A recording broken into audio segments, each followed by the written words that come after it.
পাপা গাড়ি করে কই যাচ্ছ? ও পাপা গাড়িতে শেষে ভালো লাগে না পাপা? তোমার দিদিভাই মুখ টুক দিয়ে ঢেকে নিয়ে ঘুমাচ্ছে। আমার টোনাটা ঘুমবে নাকি এখন? হে এভরিওয়ান, গুড মর্নিং তোমাদের সবাইকে। আর আমি শুভন্তী, তোমাদের সবাইকে ওয়েলকাম অনেক দিন পরে আমার এই চ্যানেলে। তো এই যে ফাইনালি তো দেখছো যে আমরা শিলিগুড়ি যাচ্ছি। অনেক দিনের প্রতীক্ষার অবসান হচ্ছে আজকে, ফাইনালি যাচ্ছি। রুদ্রসোনা ওর নিজের বাড়িতে যাচ্ছে আজকে।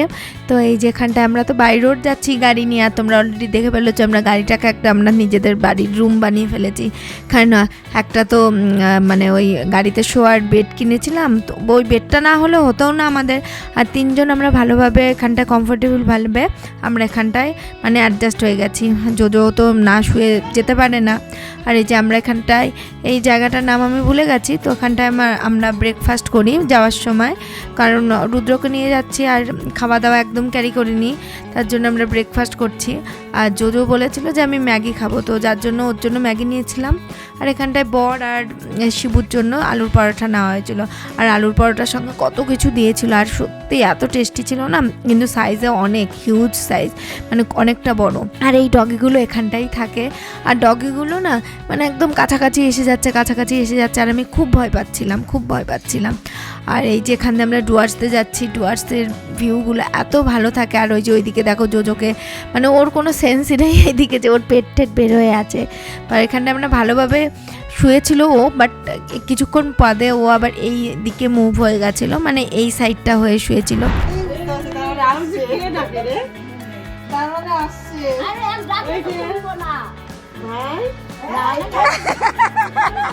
চলে আসছে তো হলো, এই তো হলো পিয়ারা ধরছে রে, পাকছে পাকছে। হ্যাঁ কোনে উঠছে, হ্যাঁ পরে দিদিনে কোনে উঠছে। কে আসে? কার ভাই বল? আর কারোর ভাই না? তুই তাহলে ভাইয়ের কোন দিদি ভাই? হ্যাঁ ছুটি ভাই, তা কত দায়িত্ব হয়ে গেল, বাড়লো। হ্যাঁ ফাইনালি আমাদের রুদ্র বাবা ওর নিজের বাড়িতে আসলো, আর ওকে টোটো করে নিয়ে এসেছি, তো পুরো ফুল প্যাকিং করে নিয়ে এসেছি।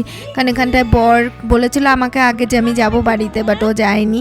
আর এই যে ও বাড়িতে এসে এত খুশি, কারণ ও লাইট দেখছে, উপরের দিকে তাকাচ্ছিল, তাকে শুধু হাসি দিচ্ছে, মানে পুরো মাথাটাকে ওকে স্টপ করানো যাচ্ছিল না। যদিও বা ওই মুহূর্তটা ক্যাপচার করা হয়নি, বাট এই জিনিসটা মার কোলে হয়েছিল, ওর মাথাটাকে স্টপ করানোই যাচ্ছিল না, এইদিকে ঘুরে যাচ্ছে। আর এত খুশি দেখো, এত গল্প করছে, ওর মুখ দেখে বুঝতে পারবে। ও পাপার সাথে সারাদিন পরে পাপার সাথে দেখা হলো, সারাদিন পরে বলতে দুপুরবেলা আমরা এসেছি, দুপুরের পর ওরা এখানে চলে এসেছিলো, কারণ বাড়ি নোংরা ছিল, যতটা পারে বাড়ি পরিষ্কার করতে। এই যে দেখতেই পাচ্ছ বাড়ির অবস্থা, কারণ এতদিন ঘর বন্ধ থাকার পরে, কয়েক মাস ঘর বন্ধ রাখার পরে খোলা হয়েছে, তো ওদের যতটা পসিবল হয়েছে ওরা পরিষ্কার করেছে। চলো তাহলে আজকে এই পর্যন্তই, গুড নাইট।